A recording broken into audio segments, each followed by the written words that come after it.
আসসালামু আলাইকুম। বাংলাদেশে এখন এমন কিছু ঘটনা ঘটছে যা সিনেমার কাহিনীকেও হার মানাচ্ছে। যেমন ধরেন আমরা সিনেমাতে কি দেখি? দেখি যে প্রেমিক প্রেমিকা একজন আরেকজনকে খুন করে বা হত্যা করে, স্বামী স্ত্রী একজন আরেকজনকে হত্যা করে। তারপরে তারা নাটকীয়ভাবে কিভাবে পালিয়ে যায়, দেশ ছেড়ে পালিয়ে যায়। ঠিক তেমন যদি একটু কল্পনাটা করেন, তেমন কিন্তু ঘটনা ঘটে গেল বাংলাদেশে। বাংলাদেশে দুজনই প্রবাসী, দুজনের মধ্যেই সম্পর্ক ধারণা করা হচ্ছে এখন পর্যন্ত। এবং বয়সে বড় প্রেমিকা বা স্ত্রী, আর বয়সে ছোট প্রেমিক বা স্বামী, একজন জাপান আরেকজন কানাডা। কিন্তু ঘটনা ঘটলো বাংলাদেশে। বাংলাদেশে ঘটার পর প্রেমিকা বা স্ত্রী, যদি বলা হয় কথিত স্ত্রী, স্বামীকে বা প্রেমিককে খুন করে সে আপসে চলে গেল কানাডা। এখন এই খুনের বা এই মৃত্যুর রহস্য কিভাবে উদ্ঘাটিত হবে, অপরাধীদেরকে কিভাবে আইনের আওতায় আনা হবে, এটা একটা জটিল প্রক্রিয়া। কেননা কানাডা থেকে ইচ্ছা করলেই অপরাধীকে ধরে আনা, বিচার করা সম্ভব না। এখন এটা সিনেমার কাহিনীর মতো নিয়ে রয়ে যাবে এবং এর হয়তো বিচার বা এর তদন্ত শেষ একটা লম্বা সময় ধরে চলতে থাকবে। এমন একটি ঘটনা ঘটেছে রাজধানীর বসুন্ধরা আবাসিক এলাকার একটি অ্যাপার্টমেন্টে। সেখানে জাপান প্রবাসীর মরদেহ উদ্ধার করা হয়েছে এবং পুলিশের সন্দেহ তাকে হত্যা করেছেন পারভিন আক্তার নামের একজন নারী। তিনি কানাডা প্রবাসী। সম্প্রতি তারা দুজন একসঙ্গে স্বামী স্ত্রীর পরিচয়ে ওই অ্যাপার্টমেন্টে উঠেছিলেন। আরিফুলের মরদেহ উদ্ধার করার সময় তার গলা ও বুকে ছুরিকাঘাতের চিহ্ন ছিল। মরদেহে পচন ধরেছিল। পাশে একটা চিরকুট লেখা ছিল, আমার জীবনের শান্তি নষ্ট করে দিচ্ছে এই রেপিস্ট, অর্থাৎ ধর্ষক, ব্ল্যাকমেইলার।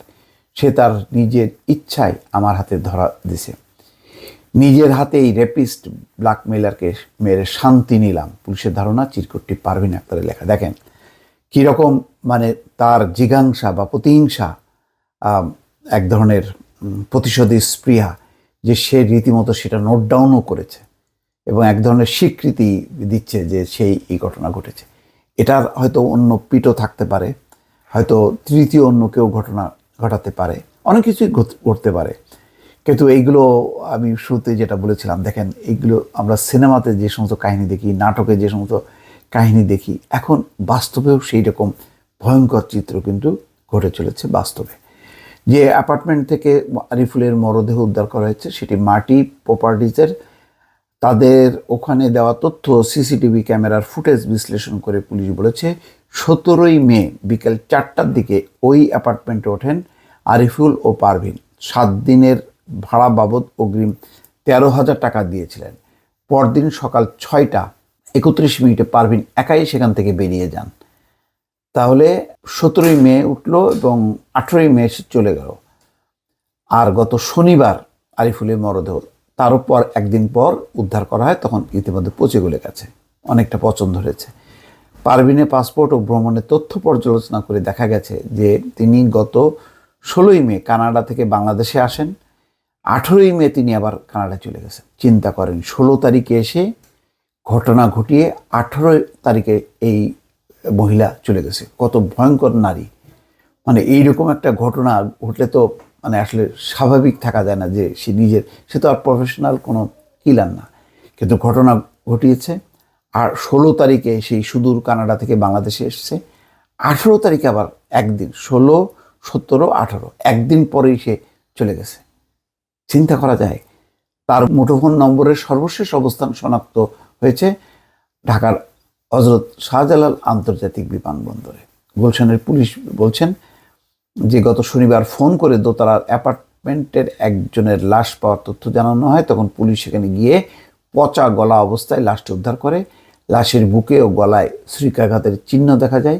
এই ঘটনায় রোববার ভাটারা থানায় একটি মামলা করেছেন নিহত আরিফুলের বড় বোন সাফরিজা আক্তার। পুলিশ কর্মকর্তারা বলছে যে আরিফুলের বয়স 27 আর তার থেকেও বড়, আর পারভিন আক্তারের বয়স 33। পারভিন গত এপ্রিল মাসে কানাডায় তার স্বামীর কাছে চলে যান, এপ্রিলে গেছে। আরিফুল পারভিন ও পারভিনের স্বামী নাজমুল হোসেন সবার বাড়ি নরসিংদীর মানে বাসিন্দা তারা, এবং একে অপরকে চিনতেন। আরিফুল জাপানে তার স্ত্রীর সঙ্গে এবং পারভিন কানাডায় তার স্বামীর সঙ্গে থাকলেও তাদের মধ্যে যোগাযোগ ছিল। কি প্রেম, বাপরে বাপ, কি সম্পর্ক! কোথায় কানাডা, কোথায় জাপান, সেই দুইজন আবার মরতে চলে আসছে বাংলাদেশে। যাক, গেল আরিফুলের উপর দিয়ে।